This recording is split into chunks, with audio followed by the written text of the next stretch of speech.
It's been more than 2 years since the March 2020 tornadoes destroyed hundreds of homes and businesses across Middle Tennessee. Good evening, everyone. I'm Rory Johnston. And I'm Vicki Yates. Almost immediately, millions of dollars in donations began to roll in to help the victims. But what happened to that money? Investigative reporter Jennifer Kraus has been digging, trying to find out. That's right.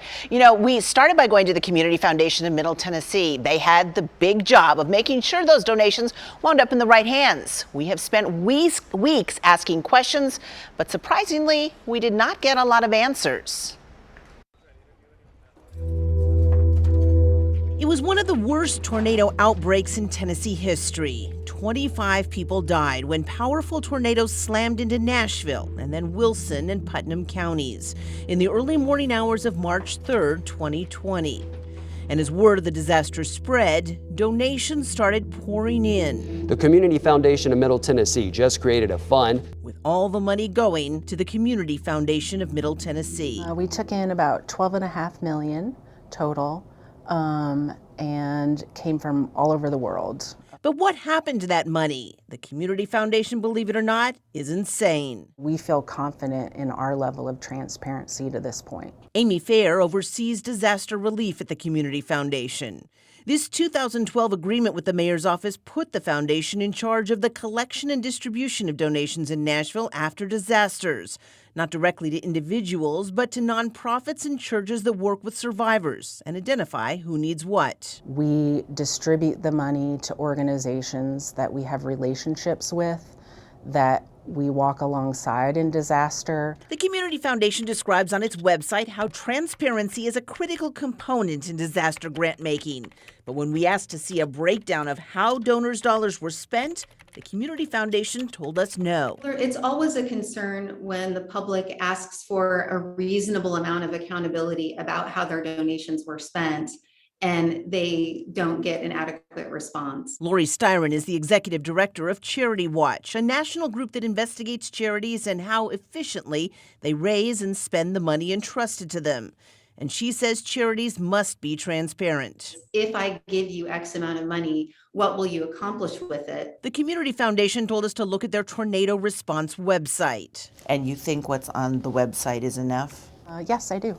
Fair points to these stories, as she calls them, which essentially are profile pieces on some of the organizations that received tornado relief money and the people that were helped.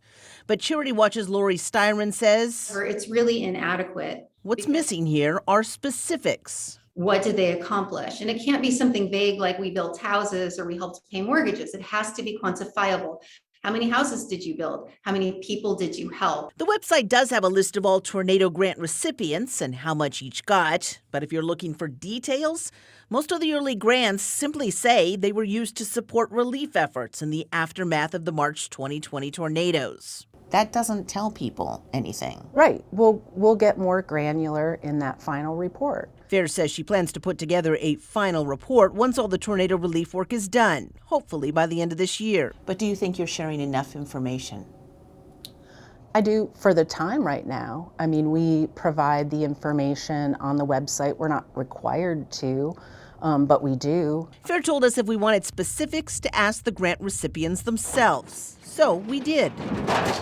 We reached out to many of these groups, including those that got multiple grants totaling hundreds of thousands of dollars, if not more. What we wanted to know was, where did the money go? How did they spend it? We asked for details, specifics. But from a lot of these groups, we got nothing. That's right. More than half of the nonprofits did not respond to us, or they provided few, if any, specifics, including the Community Resource Center, which got more than $500,000 in tornado relief money, Inspiritus, which got nearly $1.5 million, and Crosspoint Church in Mount Juliet, which got $219,000 and told us they did not wish to participate in our story.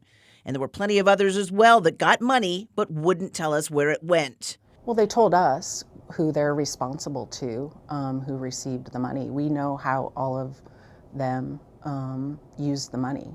If a charity is not excited to tell you about what it's accomplished with your donations, if it's not excited to account for how it used your money, that should be a red flag for you.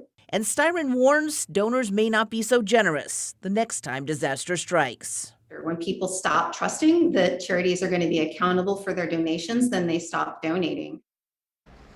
Now, perhaps most surprising is that we found the Community Foundation sent out nearly $2 million to dozens of organizations that never even asked for money. One group had no idea it had even received money until we asked about that. And that's how we discovered that the Community Foundation has not tracked the money and cannot account for how or even if the money has been spent. That part of the story tomorrow night here on News Channel 5 at 6. All right, thanks so much, Jennifer. Now, in the interest of transparency, it's worth mentioning that we, along with every media outlet in town, have partnered with the Community Foundation for years to raise money for these disaster relief funds.